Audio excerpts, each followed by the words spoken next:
कुछ समय पहले की बात है। एक शहर में एक औरत और उनके 5 बेटे रहते थे। वह जो औरत अपने 5 बेटों से प्यार करती है। कुछ दिनों के बाद उस औरत ने अपने 5 बेटों की शादी करने का फैसला लिया।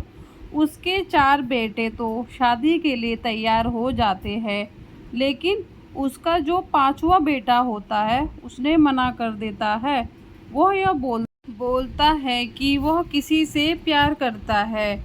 उसकी माँ बोली, तुम ऐसा कैसे कर सकते हो? वह सबसे बड़ा बेटा था। उसके बेटा बोला, अगर मेरी शादी होगी तो सिर्फ अर्पिता से। वह यह बोलकर अपने कमरे में चला जाता है। फिर वह औरत अपने 4 बेटों की शादी कर देती है।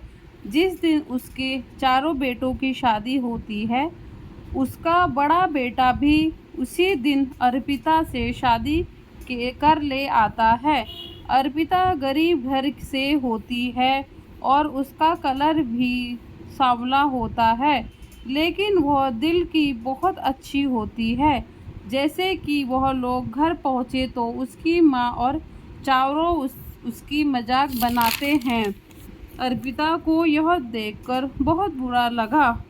फिर उसके पति आलोक उसका समझाता है, अर्पिता तुम परेशान मत हो। जैसे तुमने मेरा दिल जीता वैसे ही इन सब का जीतो। अर्पिता बोलती है, ठीक है आलोक। शादी के कुछ दिनों के बाद उसकी 4 बहुएं प्रेग्नेंट हो जाती है। वह अपनी सास को बताती है। उसकी सास यह सुनकर बहुत खुश होती है और अपनी सांवली बहू अर्पिता से बोलती है, सुन अर्पिता, इन सब का ध्यान तुझे रखना है। वह बोलती है, ठीक है माँ जी। और 4 बहुओं ने अर्पिता को घर की नौकरानी बना दिया, लेकिन अर्पिता को थोड़ा सा भी बुरा नहीं लगा। वह उनका सारा काम करती। उन 4 बहुओं का तीसरा महीना पूरा हो गया था। उन सब का तीसरा महीना पूरा होते ही अर्पिता भी माँ बनने वाली थी। यह खुशखबरी उसने अपनी सास और देवरानियों को सुनाई तो वह हंसने लग गई।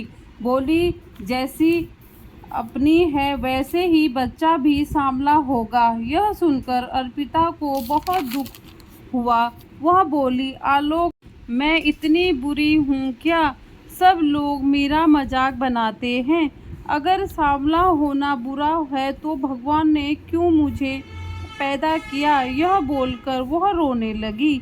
आलोक ने समझाया, अर्पिता तुम क्यों परेशान होती हो? मैं तुम्हारे साथ हूँ। फिर कुछ दिनों के बाद अर्पिता की सास की तबीयत खराब हो जाती है।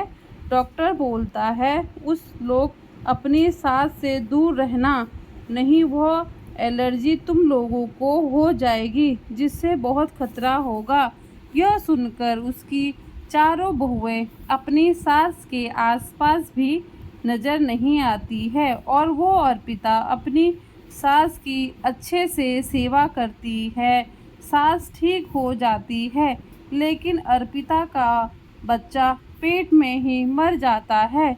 यह देखकर अर्पिता और उसके पति को बहुत दुख हुआ, मानो उन दोनों को सदमा लग गया हो। उसकी सास को भी पता चल गया। यह देखकर उसकी सास को अपनी गलती का पछताया हुआ। बोली, मैंने तेरे साथ गैरों जैसा सलूक किया। अर्पिता बेटा, मुझे माफ़ कर दे। मैं तो तुझे गैर समझ रही थी।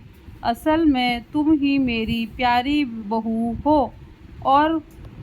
और उसको गले लगाती है और उन 4 बहुओं को बोलती है, तुम लोगों के साथ मैंने अच्छा किया। मेरी तबीयत खराब हुई तो तुम लोग मुझसे पूछने तक नहीं आए, माँ तुम जिंदा हो या मर गई हो। यह सुनकर 4 बहुओं को भी अपनी गलती का पश्चाताप हुआ। फिर कुछ दिनों के बाद उन 4 को बच्चे हुए और अर्पिता दोबारा माँ बनने वाली थी। यह सब देखकर वह फैमिली हंसी खुशी रहने लगी। धन्यवाद। अगर आपको मेरी कहानी पसंद आए तो चैनल को लाइक शेयर सब्सक्राइब करें।